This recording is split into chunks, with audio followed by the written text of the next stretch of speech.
Tais-toi, sauvageonne. Tais-toi! Tu veux quand même pas qu'on fasse un scandale ici à ton travail? Où tout le monde croit que tu es sage comme une image? Lâche-moi! Minable! Non, non! Roberto, je vais te castrer pour que tu apprennes à être un homme, tu entends? Tais-toi!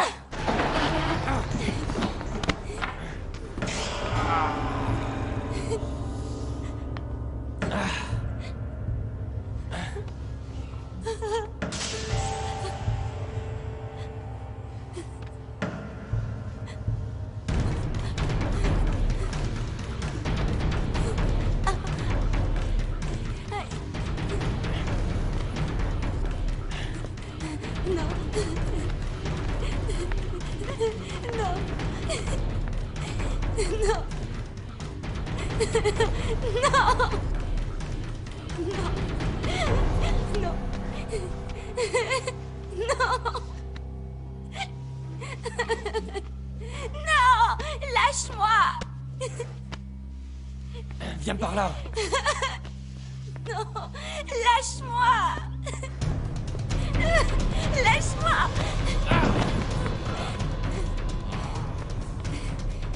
Espèce de porc! Pour rien! Minace! Maintenant, fais-moi les machos, hein! Ça m'est égal d'aller en prison! Mais tu continueras pas à détruire ma vie! Ça va aller, Camilla, ça va aller. J'ai pas dit mon dernier mot, maudite garce! Tu vas aller tout droit en prison, sauvageonne! Ça, tu vas me le payer! Tu as 3 minutes pour partir d'ici et pour ne plus jamais revenir. 3 minutes. Tu as petit déjeuner? Tu veux manger quelque chose? Bien. On a eu l'idée de se réunir ici pour pouvoir discuter. Je n'ai absolument rien à dire du tout. Vous savez, cette femme que vous avez engagée, elle a déjà essayé de me faire cracher le morceau. Et elle a échoué. Donc s'il vous plaît, laissez-moi partir. Ça veut dire que tu connais ma chère amie Myriam. Je savais bien qu'elle m'avait trahi. Bon. Puisque je n'ai rien pu lui soutirer à elle, alors, à présent, il va falloir me dire à moi toute la vérité. Mais quelle vérité? De quoi parlez-vous? Je veux savoir exactement ce qui s'est passé là-bas où mon neveu a été tué. Marco s'est suicidé, affaire classée. Cette affaire sera classée quand moi, je le déciderai. Et ce sera quand ton vaurien de père ira pourrir en prison pour assassinat. Comporte-toi bien, mon grand. Parce que je ne veux pas perdre patience. Quand les gens me mentent, comme tu es en train de me mentir, je sors de mes gonds. On va se calmer. Reprenons depuis le début, ok? Où est-ce que tu te trouvais quand mon neveu a été tué? J'étais allé chercher des cordes pour l'attacher. Mon père était resté avec lui. Vous voyez? C'est bien, non? Bien. Bravo, bravo, ça me plaît, car c'est en parlant qu'on comprend mieux les gens. Continue, car tu es sur la bonne voie. Il y a un homme qui est en train de faire chanter Camilla, monsieur. De faire chanter Camilla? Camilla n'a pas les moyens de payer un chantage. La faire chanter avec quoi? Qui? C'est un homme qu'elle a connu quand elle vivait encore dans la rue. Avant d'arriver à l'orphelinat et d'être placée sous mon aile. Elle avait environ 12 ans et... Faites-moi confiance, ma mère, faites-moi confiance. Tenez, car moi je peux vous aider. Merci. Allez.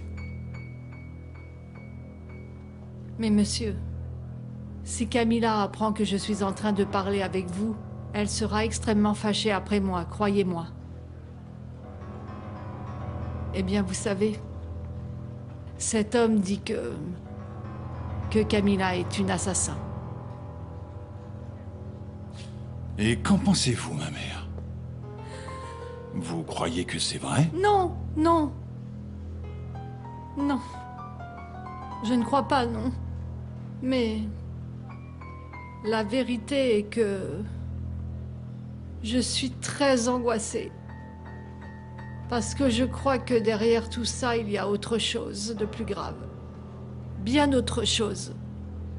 Autre chose comme quoi? Patron, quand vous pourrez... C'est urgent.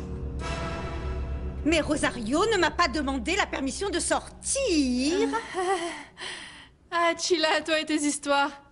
Xavier m'a juste proposé d'aller boire un café. Je te promets que tu rentreras saine et sauve, Rosario. Oh, comme c'est mignon tout ça. Je te donne la permission, d'accord. Mais va l'attendre dehors, s'il te plaît. Parce que je dois d'abord donner quelques instructions à ma sœur concernant certaines petites choses. Ciao, ciao, Sors, ciao. sors. T'es long à la détente, toi. Frangine, Frangine, comment peux-tu penser sortir avec cet homme comme ça, s'il te plaît? Arrête de prendre ces airs de sainte Nitouche. Ne les écoute pas, sois juste toi-même, Rosario. Non, ne sois toi-même pour rien au monde. Frangine, il faut te remaquiller pour que tu retrouves cette peau fabuleuse que tu avais sur ta carte d'identité. Et mon amour, une chose encore, comporte-toi bien. Sois fine, fine. Souviens-toi que cet homme est un Lopez Mendes. Ah, et sois sûre de toi, ma Frangine. Souviens-toi avant tout que tu es une dame. Dépêchez-vous un peu, car vous allez effrayer cet homme. Tais-toi! Je ne peux pas te mentir. Si je ne te disais pas ce qui est en train de m'arriver, j'aurais l'impression d'être fausse. Hein? C'est que Sébastien est venu ici pour me dire qu'il était inquiet pour moi parce qu'il pense que tu es en train de jouer avec moi. Mais moi, je pense qu'en réalité, il est jaloux. Il est inquiet. Amelia, il n'a aucune idée de la manière dont je te traite. À moins que toi, tu lui aies dit. Et jusqu'ici, je me suis toujours comporté en gentleman, non? Oui, oui, je sais, je t'en remercie, Axel, vraiment. Mais le fait que Sébastien soit venu ici pour me dire qu'il est jaloux de toi me laisse un espoir. Laisse-moi voir si je te comprends bien, là. Est-ce que t'es sérieuse? Ah, Axel, j'aimerais vraiment que cet amour soit réciproque, mais je ne peux pas. J'aime Sébastien. Et si je l'ai attendu tout ce temps, je vais d'autant moins cesser de l'aimer à présent. Tu sais quoi, Amelia? Laisse tomber. Bonne journée. Allez, dis-moi tout. Après que tu es allé chercher la corde pour attacher mon neveu, qu'est-ce qui s'est passé par la suite? Je suis tombé sur mon frère Max. Et on a entendu un coup de feu. À ce moment-là, on s'est précipité là-bas. Et c'est là qu'on a trouvé Marco mort d'une balle dans la tête. C'est faux! Tu sais très bien que c'est faux! C'est ta saleté de père qui a tué mon frère! C'est ton père! Tais-toi et calme-toi ou tu t'en vas. Alors, si mon neveu était déjà mort, pourquoi avoir touché à l'arme? Pourquoi? Je sais pas. Je sais pas, par curiosité. Arrête tes bêtises et dis la vérité, parce que la prochaine fois, je stopperai pas Roger, ok? Tu sais ce que je crois, moi, et corrige-moi si je me trompe. Tu as touché à ce pistolet pour le replacer afin que ça ait l'air d'un suicide. Parce que quand ton père a tué mon neveu, il n'avait pas fait les choses de façon correcte. J'ai raison? Non. Ça s'est pas passé comme ça. Et comme tu es un bon garçon, et ça n'est pas du tout de ta faute, tu as voulu aider ton père pour que de cette façon, eh bien, le pistolet soit placé de façon correcte. C'est bien ça, non? Allez, parle, parce que Fernando a raison. Quand mon neveu Roger se fâche, il se transforme en taureau, et sache qu'il devient alors incontrôlable, et il serait dommage, mon Dieu, qu'un garçon aussi jeune que toi meure ainsi, si subitement. Écoutez, ma mère. Même si Camilla avait véritablement tué un homme, chose que je ne crois pas qu'elle ait faite ni qu'elle fera, Camilla n'ira pas en prison. Laissez-moi m'en occuper. Faites-moi confiance. Merci. À vous, monsieur. Mais je veux que vous sachiez que... si tout cela s'avérait vrai, si la vie avait obligé notre Camilla à commettre un acte aussi horrible que celui-ci, c'est justement à cause de ça. Parce que la vie, par ses injustices, l'a obligée. Et non pas parce qu'elle ressentait de la haine au fond de son cœur, monsieur. Oui, Mère Isabelle, je suis d'accord avec vous. Alors, ne vous faites aucun souci. Merci. Allons-y, ma sœur.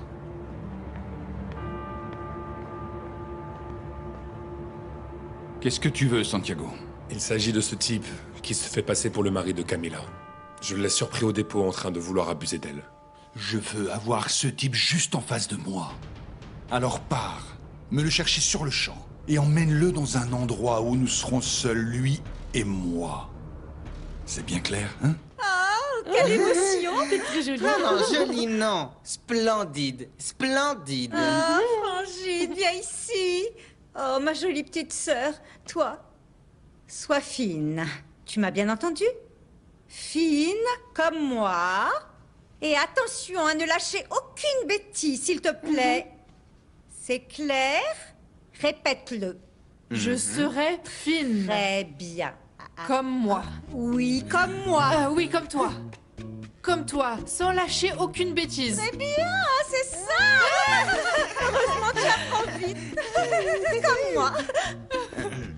Waouh, tu es superbe. Ah, n'exagère pas non plus, Lopez Mendes. Elle est très naturelle, juste un peu de poudre et voilà. On y va?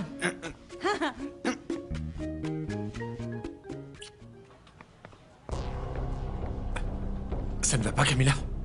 Pourquoi t'es comme ça?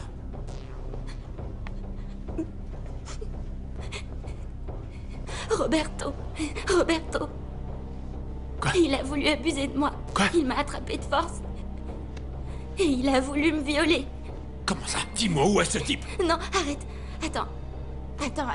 Je te rassure, tout va bien. Santiago est arrivé, il l'a attrapé et il lui a donné une telle raclée que ce type n'osera plus jamais s'en prendre à une femme de sa vie. Ça m'est égal, Camila, je vais le tuer. Dis-moi où il vit. Dis-moi où il vit, Camila, dis-le-moi maintenant, allez. Là où il peut passer la nuit, dans une chambre en ville, je sais pas, Max, je sais pas où il vit. Mais calme-toi, s'il te plaît. Je t'avais jamais vu comme ça, Max. Je vais aller retrouver ce sale porc et je vais lui faire payer pour tout le mal qu'il t'a fait, Camila. Je jure que je vais le tuer. Arrête. Je vais bien, écoute, je vais bien. Je te jure que je vais bien, ce type est parti. Santiago l'a renvoyé d'ici. Est-ce que t'en es sûr, Camila? Oui. Allez. C'est bon. Tic-tac, tic-tac, tic-tac. Allons, jeune homme, le temps passe.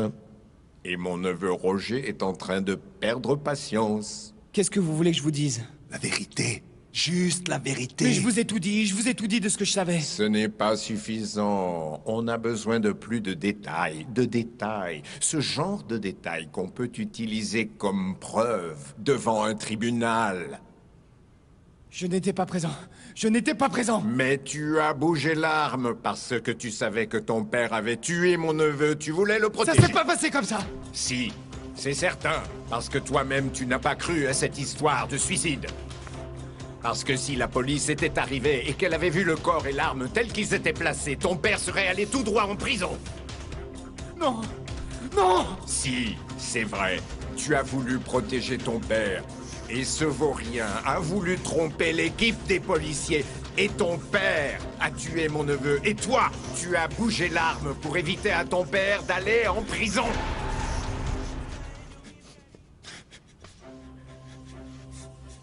Papa, on va le laisser un instant parce qu'il est capable de faire l'une de ses crises et alors on n'obtiendra rien. Regarde-le.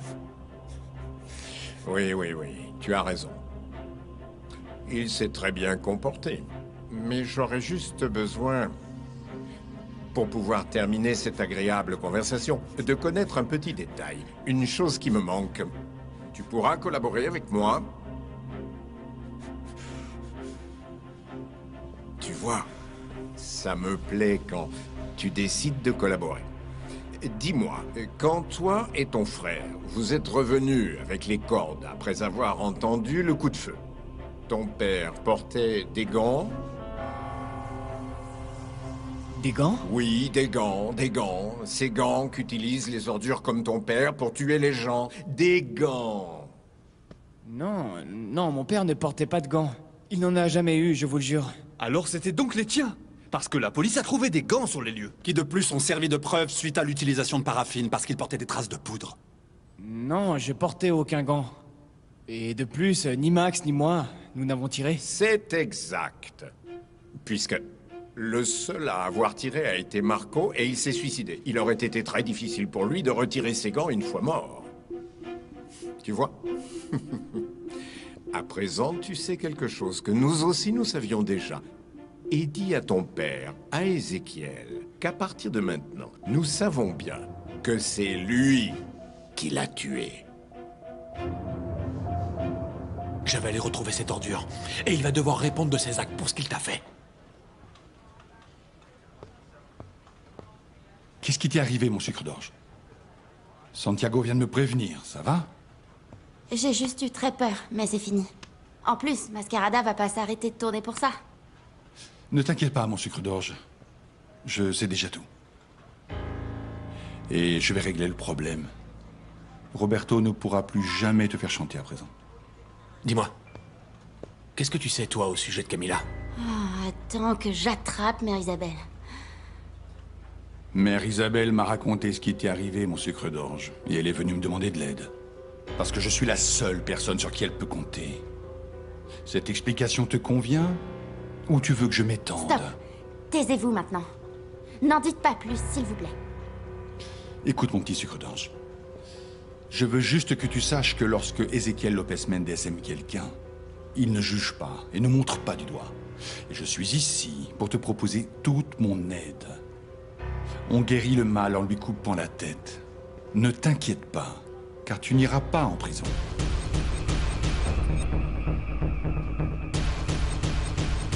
Merci. Merci.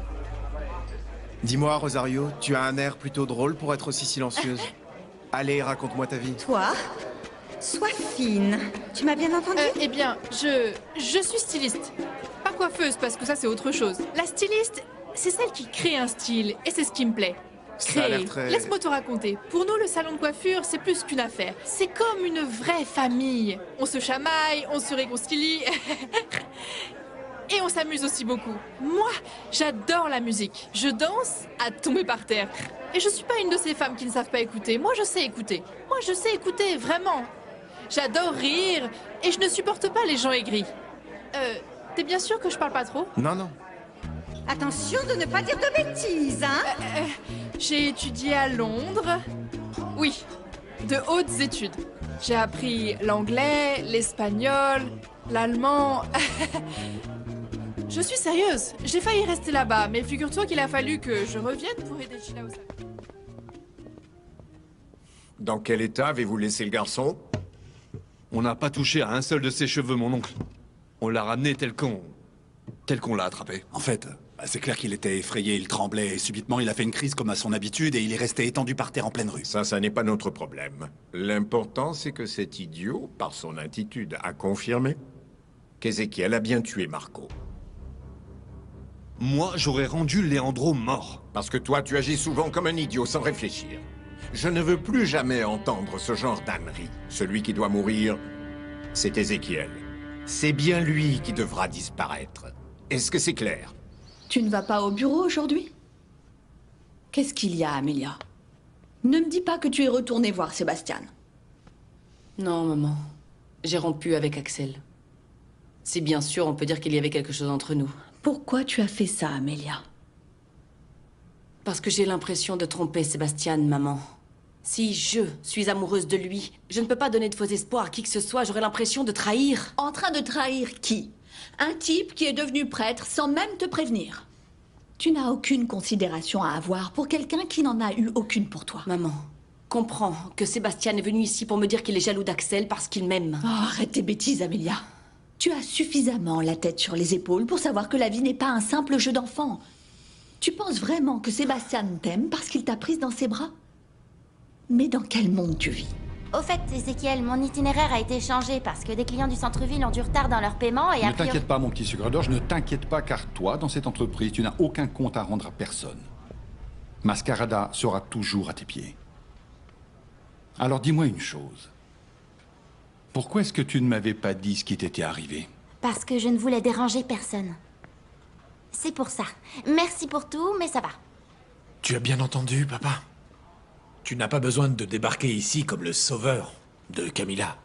Parce que avant que tu arrives, on était sur le point de résoudre ça. Sur le point de résoudre ça? Et tu ne savais pas ce qui se passait. Il veut aider et il ne sait pas ce qui se passe. C'est moche quand les enfants abandonnent leurs jouets et qu'ils veulent comme ça se comporter en adultes, hein? Écoute, ça m'est tout à fait égal que tu sois mon père. Je te demande de me respecter. Non, on ne va pas s'emporter. Parce qu'il n'y a rien de plus vilain qu'un enfant mal élevé en train de trépigner. Fiston, fais ce que tu voudras. Mais on verra bien qui sauvera la vie de mon petit sucre d'orge en premier. Si ce sera toi ou moi.